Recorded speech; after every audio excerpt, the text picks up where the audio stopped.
Windows Subsystem for Linux. So let's open Windows PowerShell, and in the administrator mode, then you type here WSL, and it is going to say that it is not installed. So then you will type WSL minus minus install, and it is going to download. It is downloading WSL for Linux.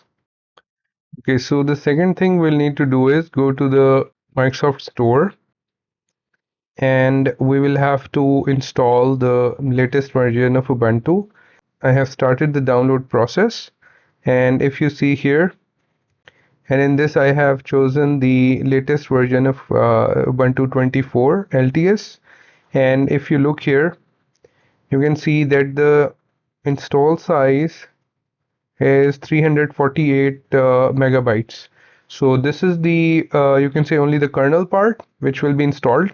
It is kind of a container for Linux kernel which is run on top of WSL, which is run on top of the Windows hypervisor, which is the virtualization environment built inside Windows 11. And so all of these work in kind of, you can say, layers. The benefit of having Ubuntu without the user interface and all the device drivers is that its size reduces and the amount of processing it needs is less as compared to a full Ubuntu. So the device drivers part and the input output part will be handled by the Windows environment in which we are running WSL and eventually Ubuntu.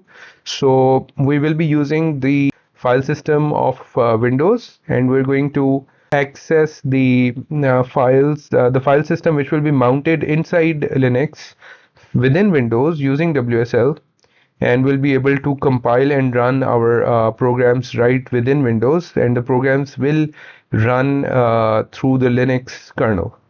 So this is a very good feature, and it gives us the opportunity to not install Oracle VirtualBox and not install the full-fledged Ubuntu operating system, which takes, I think, 3-4 gigabytes right now. So we're going to wait for the installation of Ubuntu and the installation of WSL to complete, and then we will continue our discussion. Okay, so while these are being installed, I'm going to enable some features which are required for running WSL and Ubuntu. So we are going to go to the settings.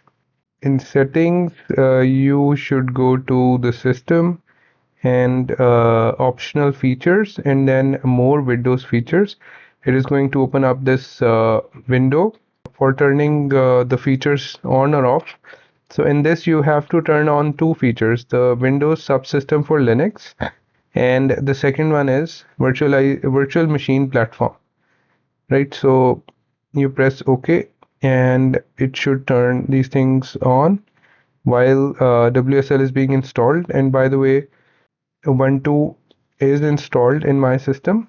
Here we can see it says open, and I'm not going to do that until WSL is fully installed. So it says that Windows has turned on the features, so you have to restart now. So I'm going to wait for WSL to install fully, and then I'm going to restart. Okay, so I have made a checklist for the things that we've done so far. So first we went to the PowerShell and we ran the WSL install. It has took around 10 minutes in my system. And then it says that we have to go to Microsoft Store, and then we have to get the Ubuntu LTS with the latest version. So we did that, and then I went to Windows settings and turned Windows features on or off, and I turned on the Windows virtualization platform and turned on the Windows subsystem for Linux. These are the things that we have done so far. Okay, so the installation of WSL is about to be completed. Successful changes will be affected until the system is rebooted, right? So I'm going to reboot the system and I'm going to resume this video. Okay, so the system has booted, and we are going to now check through the PowerShell whether WSL is installed or not. So let's run the PowerShell.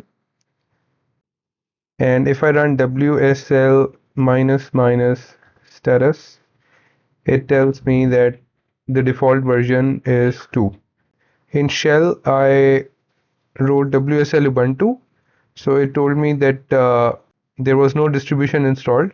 Then I went to the start menu and I started Ubuntu from here, and it took a little bit of time to install some remaining changes. So installing Ubuntu, it says, and then I have to enter the Unix username. I'm going to use my name, and it says password, so I'm going to set a password.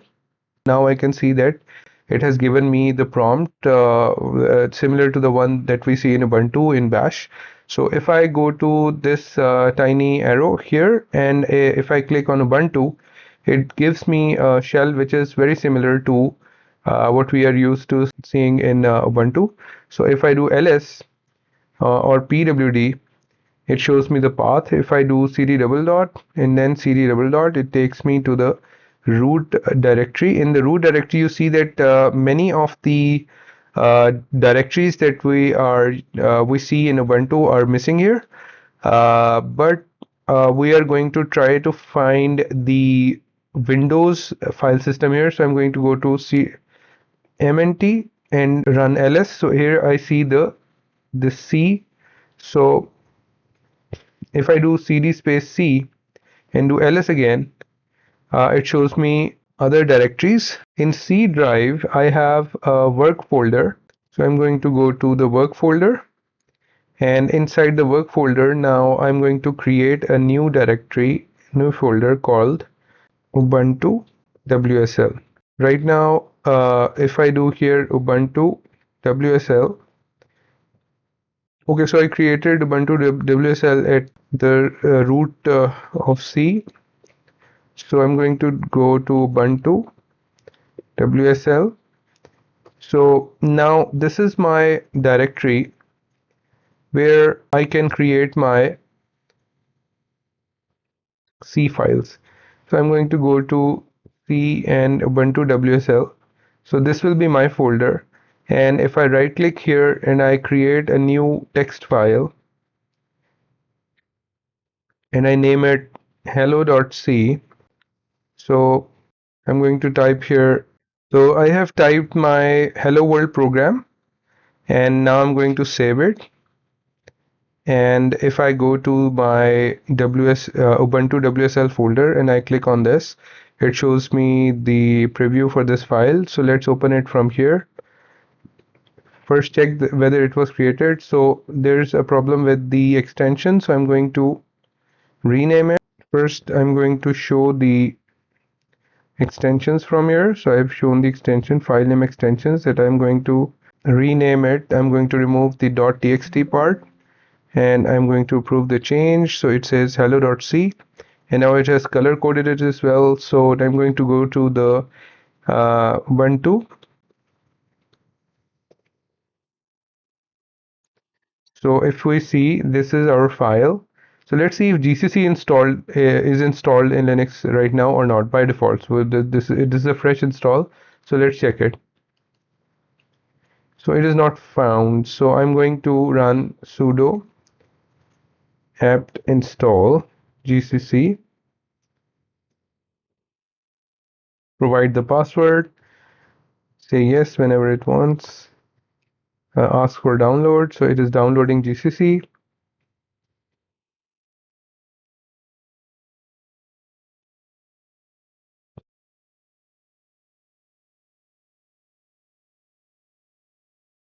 Okay, so to resolve this error, we have to update apt sudo apt update. It is going to update the server lists.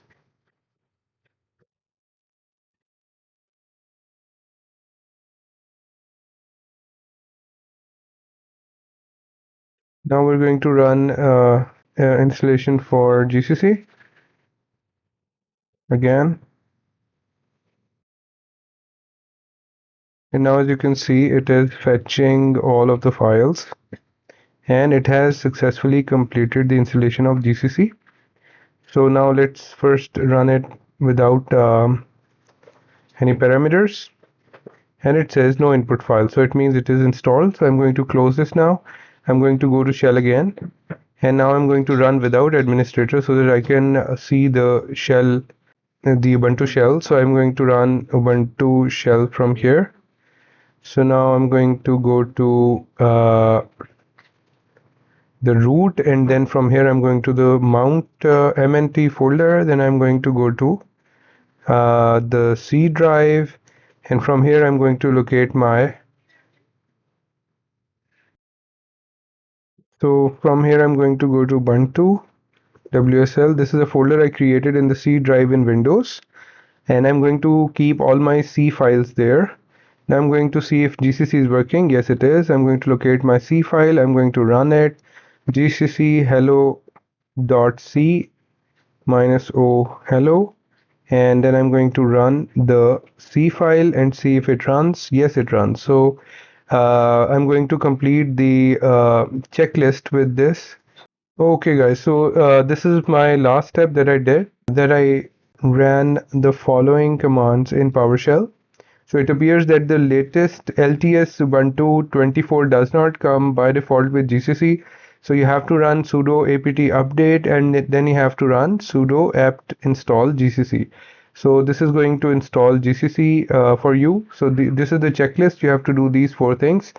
Okay, so the last point in our checklist would be create a folder in the Windows C drive, and you can name the folder anything you like. I have named it Ubuntu WSL, and you store your C files here. You can use any tool to create your C files like Notepad++ or the regular Notepad that comes in Windows. And then you then in the Ubuntu shell you go to the /mnt/c/ Ubuntu WSL, and this is where you will be you will find your C files, and you can compile and run your C files from here. So that concludes our tutorial. So if you see that you follow this and you are able to run your C files, good enough. If not, then you can tell me and we can do something about it. Okay, so thanks for watching.